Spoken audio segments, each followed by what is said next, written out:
Hello everyone, in this video we are going to discuss about the AA gradient and different conditions which is affecting it. So first, capital A is alveolar and the small a is the arterial gradient. So the difference we will see. So first condition is low oxygen. Here what happens is in high altitudes there will be reduced oxygen delivery. So in both alveoli and the arterial, the concentration will be reduced. So since both are decreasing, the gradient difference will be normal. The carbon dioxide is normal since it is not affected, and yes, it will improve with oxygen supplementation. The second condition is hypoventilation. It is generally seen in opioid drug overdose or CNS depression due to any other cause. Here what happens is because of the hypoventilation caused by the drug overdose or CNS depression, there will be hypoventilation which causes, since the ventilation is not up to the mark, there will be retention of the carbon dioxide. So carbon dioxide retention will cause increased PaCO2, and here it is not related to oxygen completely, so the AA gradient will be normal, and yes, it will also improve with oxygen, but we have to treat the cause like overdose or any other cause causing the CNS depression.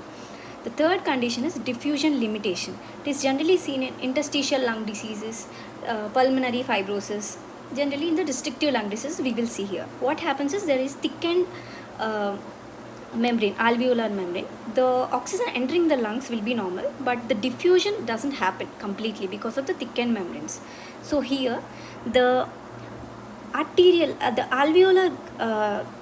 alveolar concentration will be normal, but the arterial, because of the diffusion is decreased, it will be decreased. So the overall, since A is more and small a is less, so difference will be increased overall. So here the concentration of the carbon dioxide will be normal, and yes, it improves with oxygen, because if we increase the supplementation of the oxygen, the rate of diffusion can increase.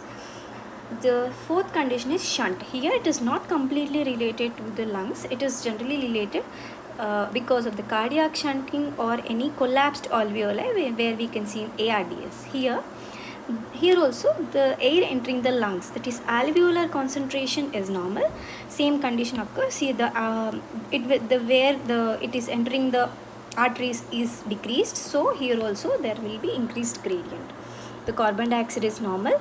It will not improve with oxygen because the problem is not in the delivery of the oxygen. The problem is in the intracardiac shunt, where the oxygenated blood is mixing with the deoxygenated blood. So here the problem, we have to treat that problem.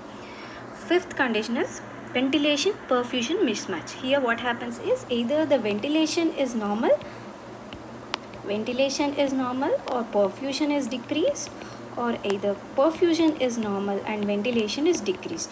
So conditions like pneumonia, COPD, pulmonary edema, we can see this mismatch. Here based on these conditions, the AA gradient will depend. So it can be normal or it can be increased. When the perfusion is decreased, the AA gradient might increase. So PaCO2 is normal here, and it can also improve with oxygen.